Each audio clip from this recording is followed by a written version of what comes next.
السلام عليكم الاخوان. كيف تشوفوا طائر البلبل راه هو غنطلقوا السراح ديالو يمشي يعيش الحياة ديالو في الطبيعة. بارك عليه من القفز دوز للبرية. تبارك الله راه مكلم، هو راه داوي. المهم هادو اللي عندهم الطيورة ديال اللي مربين شي فرياخ ولا شي حاجة وشاف راسو ما غيبقاش معتني به مزيان، من الاحسن يطلق السراح ديالو. الا كان يقدر يعيش في الخلا، لما كانش يقدر يعيش في الخلا يبيعو ولا يحيدو ولا يعطيه لشي واحد ولا شي حاجه. المهم ما يخليش. بالنسبه لي انا بغيت نطلقو. انا شت راسي ما غنتهلاش فيه، انا عندي فريخات اخرين تنتهلا فيهم. هذا باللي نقصر في حقه شويه، عندو كلشي تنعطيه كلشي، ولكن ما بغيتش نكرفسو. شت راسي غنهملو نطلقو يعيش الحياه ديالو. وهذا هو اللي كاين. نمشيو عندو نحلو عليه.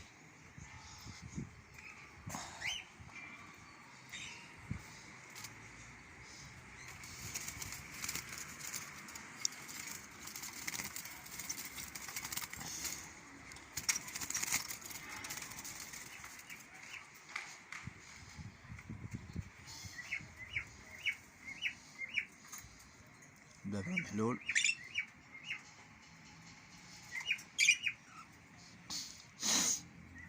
دابا محلول وراه باقي ما انتبهش ليه.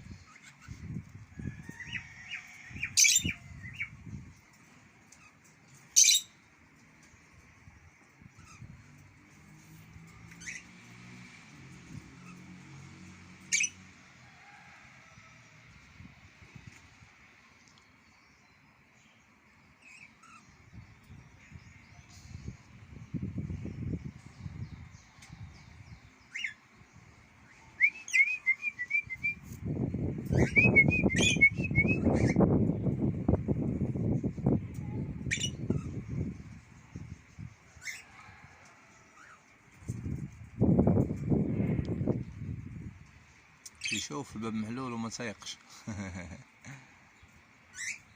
سبحان الله.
نخلعوه شويه باش يخرج.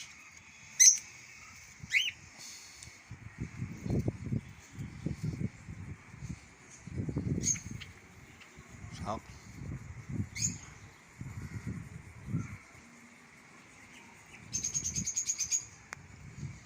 كي تشوفوا هو فين هو ديك الدار.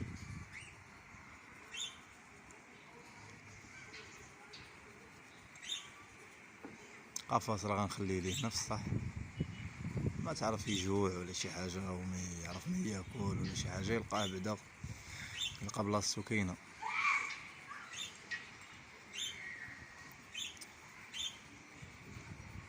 جاتو الحريه في شكال مسكين. اللهم بارك. يلا السلام عليكم.